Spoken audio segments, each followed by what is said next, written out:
자, 오늘 여러분에게 소개해주고 싶은 책 파리에서 도시락을 파는 여자 켈리 체에 대한 이야기입니다. 그 도시락도 초밥이래요. 외국 도시락이 아니라 우리의 도시락. 일본 도시락이잖아. 초밥이면. 근데 그 초밥을 만들기 위해서 일본에서 최고의 초밥 전문가를 찾아다니면서 수없이 사정하고 해서 그 노하우를 익히게 돼요. 이제 그 내용이 이 책 내용 안에 다 있고요. 일단 프롤로그에서 이 작가는 이렇게 말합니다. 큰 제목이 뭐냐면요. 한 톨의 불씨만 있다면 다시 일어설 수 있다. 그랬어요. 읽어보자. 따라해보자. 한 톨의 불씨만 있으면 다시 일어설 수 있다. 불씨 하나가 산 하나를 태우잖아요. 그치? 그건 별로 안 좋은 일이지만 한 톨의 불씨, 한 톨의 열정, 아주 머리털만한 자그마한 어떤 꿈과 어떤 자기만의 어떤 확실한 신념이 있다면 그 신념이 자신의 전 생애를 바꿀 수도 있다는 그런 내용이 될 것 같아요.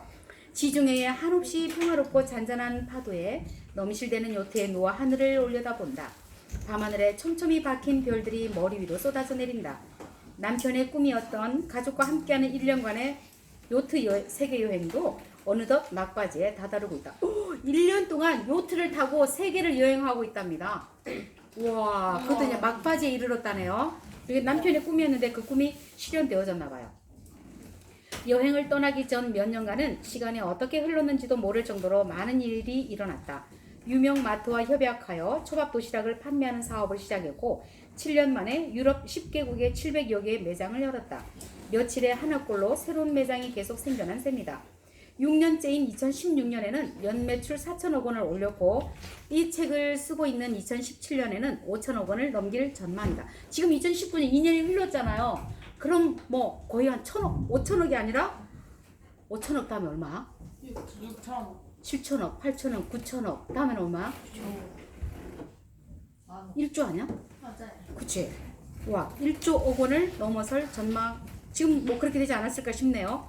파리시의 벤처기업 프로그램에서 지원 대상이 된 수십여 개 회사 중 매출액과 직원 수, 성장 속도 면에서 압도적인 1위를 차지해 표창을 받기도 했다. 이런 성과 덕에 2015년에는 프랑스의 경영대학원 석사과정 교재에 나의 회사인 켈리델리와 내 이야기가 성공 사례로 실리기도 했다. 대학원 책에도 실렸답니다. 세계적인 회사들로부터 거액에 인수하겠다는 제의도 많이 받았고 투자하고 싶다는 사람도 많았다. 그러는 동안 나는 한국과 프랑스의 방송에 몇 차례 출연을 했다. 강연 요청도 계속 들어왔고 나의 SNS나 방송을 본 수많은 사람이 인생이나 사업과 관련해서 상담을 요청해왔다. 그들은 저는 전업주부라 할 줄 아는 게 없는데 저도 저만의 일을 시작할 수 있을까요? 사업에 실패해서 빚을 많이 지게 되었는데 제가 다시 일어설 수 있을까요? 어떻게 해야 직원들이 열심히 일하게 할 수 있을까요? 좋은 기업 문화는 어떻게 만드나요? 등등 많은 질문을 해왔는데 이에 대해 일일이 답을 하기에는 현실적인 한계가 있었다. 그래서 내가 첫 사업에 실패한 이야기부터 시작하여 그로부터 배운 점은 무엇인지, 그리고 사업가로 재기하기 위해 어떤 공부를 했고 어떤 철학과 마음으로 회사를 만들어 갔는지 이런 내용들로 책을 써서 많은 사람이 볼 수 있게 하면 좋겠다는 생각에 이르렀다. 요트 세계 여행 중에 책을 집필하려 했기에 여행 내내 지난 날을 돌아볼 수밖에 없었다. 그러니까 요트 여행을 하면서 책을 쓴 거예요. 남편과 가족과 함께. 그토록 치열하고 바쁘게 살아왔는데 갑자기 요트 위에서 이렇게 평화롭고 조용한 나날을 보내니 지난 7년여의 세월이 꿈결처럼 멀게만 느껴졌다. 처음 프랑스로 건너갔던 그 순간이 아직도 생생하다. 프랑스어라고는 단 한 단어도 모르던 내가 무슨 용기로 혼자 파리에서 공부하기로 결심을 했을까? 아마도 가진 게 없었기에 생각보다 행동이 많이 앞섰던 듯하다. 그러니까 영어나 프랑스를 몰라도 미국에 갈 수 있고 프랑스에도 갈 수 있다는 거예요. 언어가 문제가 아니라 갈 수 있다, 가고 싶다는 의지가 더 중요한 것 같아요. 어쩌면 이 모든 것은 흔해 빠진 이야기인지도 모른다. 찢어지게 가난한 집에서 태어나 홀로 공부를 마치고 사업을 하고 실패하고 빚을 지고 이를 딛고 일어선 이야기 말이다. 그럼에도 이 과정에서 내가 배웠던 것들이 누군가에게 분명 도움이 될 수 있다고 생각한다. 나는 여성이고 한국인이다. 우리 한국에서는 여성이라는 거에 대해서 어떻게 생각해요? 응? 우리 한국은 그런 게 있잖아. 땡땡 우월주의. 여성 여성 우월주의. 남성 네, 남성 우월주의 사상이 좀 있어요. 근데 요즘은 좀 바뀌었지. 여성 상위 시대. 들어봤죠? 네.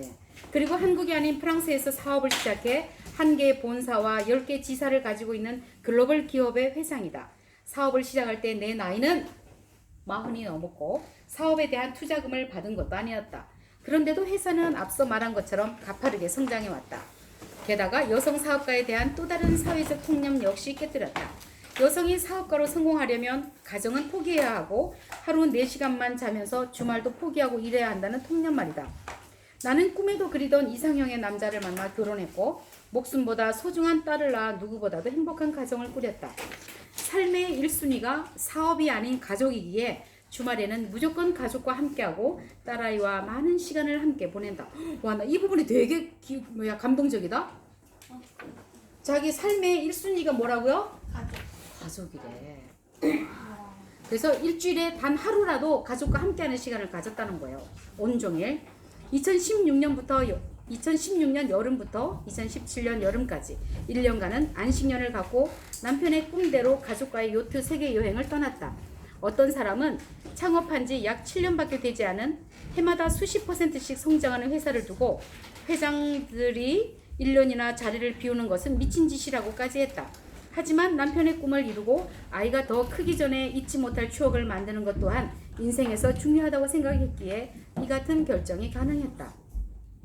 많은 사람이 돈이 없어서, 학력이 부족해서, 재능이 없어서, 나이가 많아서 무언가를 새롭게 시작하거나 도전하지 못한다고 말한다. 특히 여성은 여자라는 이유로 새로운 도전 앞에서 주저하기도 하고 가족이라는 이름을 도피처로 사용하기도 한다.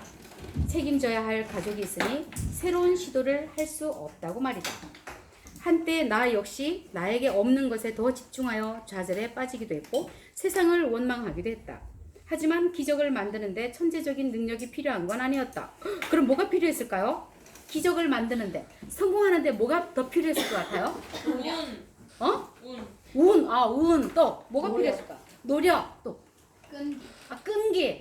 열정. 오, 좋아요. 이제 뭐라고 말하는지 보세요. 큰 성공을 위해서는 반드시 대운이 따라야 하는데, 대운이라는 게 뭐냐면 큰 운이야. 아까 우리 아랑이야? 알랑이야? 우리 알랑이가 알랑이 동생 몰랑이. 진짜 맞아? 네, 알랑들롱이라고 하는 유명한 영화 배우가 있었어요. 알랑드롱. 네, 주알랑 맞대요. 큰 성공을 이루기 위해서는 큰 운이 따라야 된대. 중요한 건 누구보다 큰 열정을 갖고, 아까 열정 말했지?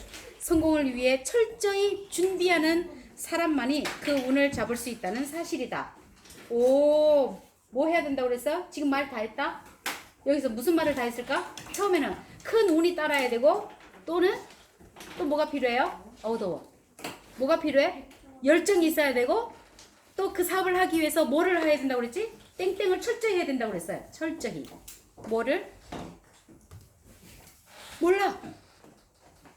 지읒, 비읒. 그래요. 준비를 철저히 해야 했다는 거예요. 그런 사람만이 그 운을 잡을 수 있다는 사실이다. 이 말은 곧 지금 어떤 출발선에 있더라도 지혜롭고 현명하게 움직인다면 행운의 여신을 내 편으로 만들 수 있다는 뜻이다. 그러니까 준비하지 않으면요, 어떤 행운이 와도 그걸 내가 잡을 수가 없어. 그렇지? 응? 뭔가를 준비를 해야지. 실력을 준비하든지, 돈을 준비하든지, 인간관계를 준비를 하든지. 이 책에서 큰 실패 이후 우울증에 빠져 자살을 생각할 정도로 밑바닥까지 갔던 내가 어떻게 지금에 이르렀는지에 대해 이야기하고자 한다. 밑바닥에 있더라도 누구에게나 한 톨의 불씨는 이미 가슴속에 주어져 있게 마련이다.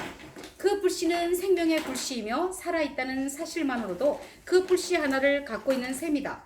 다만 그 불씨를 만들어낼 부싯돌은 사람마다 다를 수도 있다. 나에게는 그 부싯돌은 엄마였다.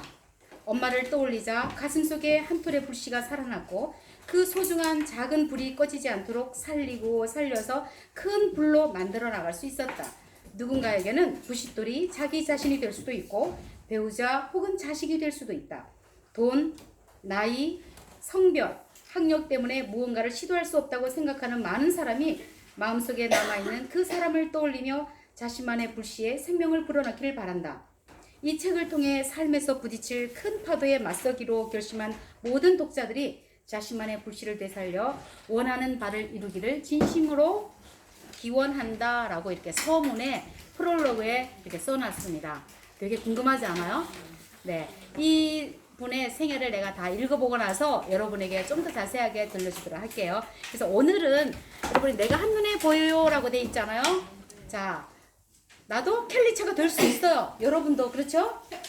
그렇지 않겠어요? 뭐만 있으면 한 톨에 불씨만 있으면 한 톨의 불씨. 여러분 안에 있는 그 한 톨의 불씨를 이번에 글로벌 진로 스케치 과정을 공부하면서 꼭 찾아가기 바랍니다. 그럼 지금부터 1번부터 14번까지 쫙 있어요.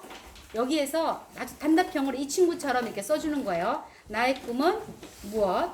그리고 나는 어떤 습관? 나는 어떤 노래를 좋아한다? 아주 간략하게 적어주세요. 그 다음에 그걸 이어가지고 맨 아래 있지 않습니까? 여기다 문장으로 적어주는 거예요. 오늘 이 작업을 해보도록 할게요. 자, 지금부터 이름 다 적고 써봐요.